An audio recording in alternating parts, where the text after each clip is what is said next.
once again, I step back from this opera. I found a position for myself some time ago that gives me some detachment, and that is when you're born in this world, you're given a ticket to the freak show, and in America, you get a front row seat. It is my opinion that at the base of most of the evil in the world is religion of any kind. Religion of any kind. And that is at the floor. And everything has grown out of that, and the hatred among and between religions is an example. The number of people who have died in the name of God far exceeds any other purpose, such as political or national interest that you can name. And generally, they're mixed anyway. The religion is thrown into the national interest. Sorry, George, I'm getting a ball game here on my... Thank God it's live. George, do you think we can tell the world that? I don't think it's necessary. Does he speak truth? I don't think we have a job to teach or tell or do or direct or help or helping is good if there's no strings attached. We've never done that. We've never done that. I frankly do not care about most of these things because if you step back and look at this from long historical perspective, it's a very interesting drama to watch.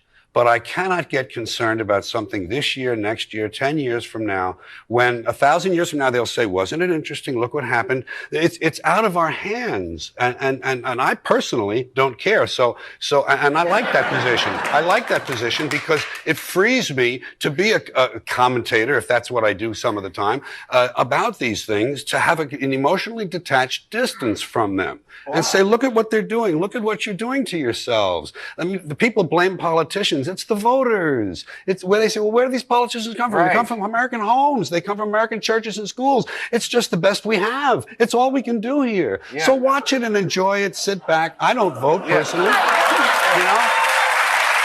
Just personal point of view. Can I say something? I'm not enjoying it. Can I say something as a foreigner? Because I think that this concern you raised, can you have democracy with Islam? And people are very worried about this religious fundamentalism. And yet, as a Canadian looking at the United States, I look at it and I live here, and it's a wonderful country, and I'm deeply grateful for America's hospitality. But the salience of religion in public life here is much greater than it is in other mature democracies. Absolutely. You know, I don't think in Canada you could be prime minister if you were ever quoted as saying that you thought God wanted you to run and you thought the jury was still out on evolution. Right, I couldn't agree with you. Good point. When I was a little girl, everything was closed on Sunday. It was very hard to get a divorce. Homosexual acts were illegal. I mean, all of those things have changed, but they all came from religious views. So I think the real key is, do you have any countervailing force to religious views, and do you have individual liberties and that kind of stuff? What about the issue of degree? Because there are wonderful things about all religions, but we're not only talking about the fact that Islam is important, but that there are varieties of Islam, and they are powerful and often predominant ones, where, for example, over half of the population, i.e. women, are in a position that I don't think any of us here could countenance. So yes, it's true that religion plays a greater role, particularly in red America, you might say, than we often talk about. But what does religion do in different places? And I think that's something that we need to think about. Well, I think it's really, I think you raise a really good point. I don't argue with you. And I think, you know, the extent to which Islam will be, or what kind of Islam would be reflected in their laws is interesting. I mean, there are also people who think that women should be in a secondary position in society, and they quote St. Paul, you know, wives be subservient to your husbands. I mean, I'm with George on the religion thing. I think that it gets in the way of morality. And it plays always on, what it really plays on is fear. Yeah. And that's what I think it has in common with politics. They both play on fear. And I think it's interesting that George Bush, for his entire time since 9/11, has been telling us, you know, if we let our lives be run by fear, then they win. But now that the campaign has started, I notice it's all about fear. People do it anyway. But what is the point? We're lowly human beings. We pray for all kinds of things. I'm told by people who pray, Yeah. I say to them, suppose God doesn't answer your prayer. And they say, well, then it's his will. I will accept his will. There was the point of praying in the first place if he's going to do what he wants to anyway. There's supposedly a divine plan. Well, how are you so arrogant as to ask him to change his plan for some narrow reason, whether it's health or wealth? I mean, because we are arrogant. We all think the world revolves around us. But do you think prayer works? I mean, I pray to Joe Pesci. I don't believe in... I pray to Joe Pesci, and I get the same results. I I get the same results I used to get from God when I was 9 years old, and I believed in the invisible man in the sky. Yeah. You get about half the things you pray for. It's laws of probability. Half the things you pray for, you get. Half of them you don't. You write off the half you don't. The half you get, you say, oh, isn't he great? And it's just a game. It's a form of mental illness. No, Yeah. There's no as God. insulting as that is, There to is no those God. of Will he people of strike faith- me dead right now? Will he? He doesn't not. dare. You know what? Pray he not. doesn't dare. He doesn't dare. He doesn't dare. I think it's so much care about our individual I cares. have a good point. Yes. You know, when you talk about God in this society, when you profess a belief in God, they just toss the name around. You know, every end of every politician's speech, God bless him, God bless us all, God bless you, God bless America. And let me say, God bless you, and God bless your us book all. being #1. That's lovely. He had very little to do with that. It's all individual human. No, please let me explain something. God. It's a wonderful idea. It's a nice fantasy. It's a way of keeping people in line. It's a way of controlling people. There is as much proof for the Everything's a existence of national God, or even conspiracy. evidence. Forget proof. There's as much evidence for the existence of God as there is for the existence of UFOs and extraterrestrials. And yet, if you mention them for a moment, you're considered outside, beyond the pale. You're a kook. You're marginalized. You're crazy. If you mention, if you don't love God, then there's something wrong with you. It's absurd. What if it makes people feel better? That's a different thing. That If is you want to give the exactly universe the name God, that's fine. The universe exists. We are all equal parts of it. But we are don't- made of the same stuff. Aren't That's good. most religions are based on the idea that somebody in some way through prayer can make Yes, you but feel why better? do you need to make up stories? Yes, why should it be Why a does the person? supreme being have to be just? because Why- life is I don't hard, understand. and you need to make I up don't stories. understand. You to need get to make, through as it. long as you realize You're that it's weak-minded. You need I don't that. You need that understand the help. arrogance I of know a saying lot of People are strong-minded afraid. people who People- But are very, very they sincere appear in their belief. strong-minded. But if they really believe that there's a man in the sky keeping score, something is wrong But with does it them. matter what I they think something. believe? As long as you believe in something that makes you get I through believe the in the day. vastness of the universe and in infinity. I believe in family and friends. I believe in love. So that's and your those, God. no, it's And not my God. universal Those are, conspiracy. those are not God. That's your spiritual. God means an old man in the It sky. doesn't mean that to me. Well, I don't why do you believe in use the old man word? in Why do you need sky. the word God? What does the word God do? Yeah, I don't need the word Does God. he decide actually. things for No, you? he doesn't. I don't believe in Then a you he don't at believe all. what all these other I people believe in the believe. universe. You have but you I don't have a the more answers. sophisticated approach to it, and Right. I Yes. respect But that. I think don't we- denigrate anybody else's Oh, I approach do. to it. I do too. Yeah. I do too. And I say it all the time. And I'll say. A TV comedian is running for president. A Republican senator is doing stand-up, and the far right is screaming about the outing of a prominent educator, a fictional prominent educator. Our #1 story in the countdown. For 40 years, in times of such times of need, I have frequently relied on one man to make some sense of this crap. In a moment, that man, George Carlin, will join us. First, this story. Harry Potter author J.K. Rowling said last Friday her books included as a subtext a plea for an end to hatred, to bigotry, and that the most stalwart of the adults in the series, the headmaster Dumbledore, was gay. That it was never explicit in the book, nor did many readers even wonder or care, not softening the backlash. A posting on Blogs for Brownback described it as, quote, revolting. Dumbledore is a gay homosexual who doesn't deserve to live on God's green earth. All right, reminder, he's fictional.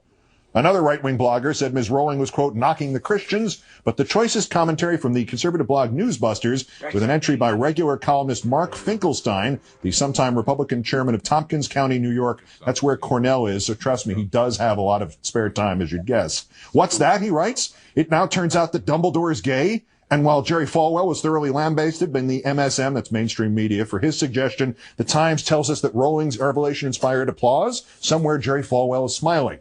You may vaguely recall that among Reverend Falwell's more serious disturbances of the peace, he insisted that the Teletubby Tinky Winky was gay. Joining me now, as promised, a man who is no stranger to the absurdity in our society and whose biting commentary is not just the stuff of comedy, but of revelation.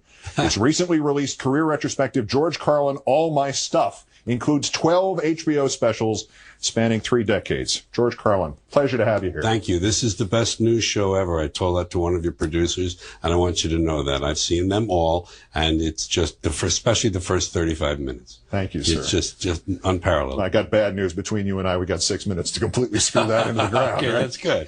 Dumbledore, Yes. Jerry Falwell, Yeah. Tinky Winky. I'm missing something on why gay, non-existent characters are so important. Don't these these professional Christians have something to do during the day. I mean, didn't Jesus leave instructions how to plan your day, something constructive? Didn't he kind of help people?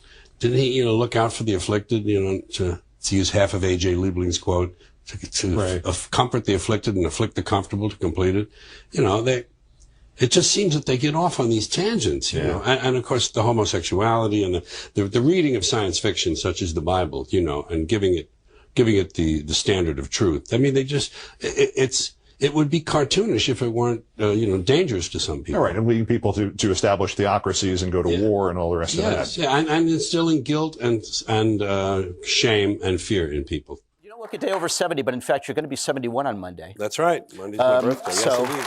So happy birthday. Thank you. Thank you.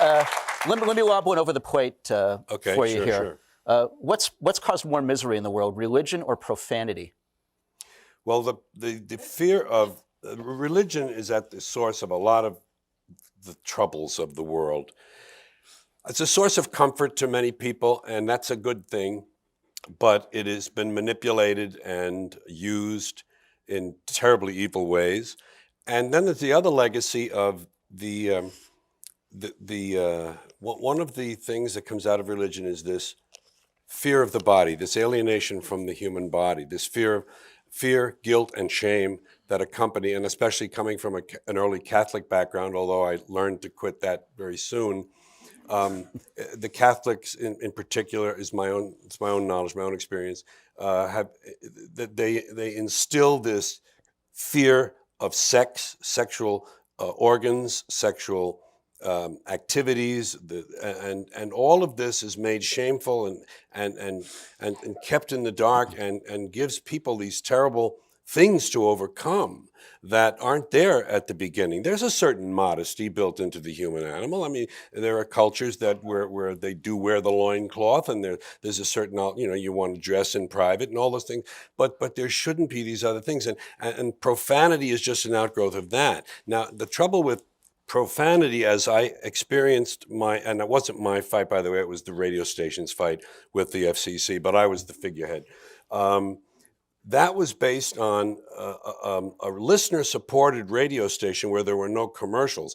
But the FCC only exists because, first of all, they had to assign the radio bands at an early part of our history when radio was burgeoning, and there are things that they need to do. But when they get involved with content, they're taking up the cause of the sponsors and the cash register. So it's religion giving us this fear of these parts and these functions. We put names on them that are then suppressed, and then those words can't be used, but they can't be used because they're going to scare off customers. Not because the argument's never been made that they're inherently bad. It's because they're going to inhibit sales. And that's the nexus that makes the whole thing kind of just, how do you deal with that? There's a long piece in there called "The Planet is Fine, the People are Fucked."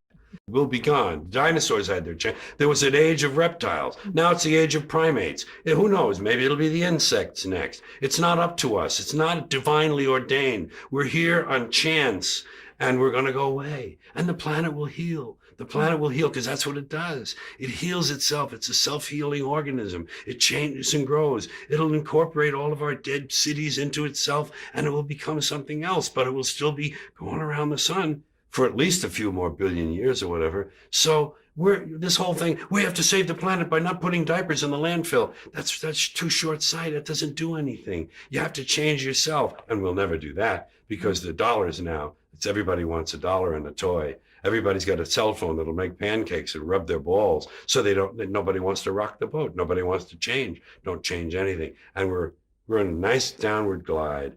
I think we squandered great gifts. I think humans were given great, great gifts. Walking upright, binocular vision, opposable thumb, large brain, making tools. Make tools, large brain, make better tools. Talk, have to like language. You take this, put in here. We learned language, the brain got bigger, language. We grew. We had great gifts, and we gave it all up for both money and God and mammon, both. We gave it up to the high priests. It's your job. It's God's will. That's what they say. People say it's God's will. It means God can do anything he wants, so why pray? They say, you pray for something. Okay, he didn't answer my prayers. Well, it's God's will. Well, if it's God's will, why did I even pray in the first place? He's going to do what he wants anyway. We gave it all up to superstition, primitive shit. Invisible man in the sky looking down, keeping track of what we do, make sure we don't do the wrong thing. If we do, he puts us in hell and we burn forever. That kind of shit is very limiting. It's very limiting for this brain we have. So we keep ourselves limited, and then we want a toy and a gizmo and gold, and we want shiny things, and we want something to plug in that'll make big things for us. And all that shit is nothing.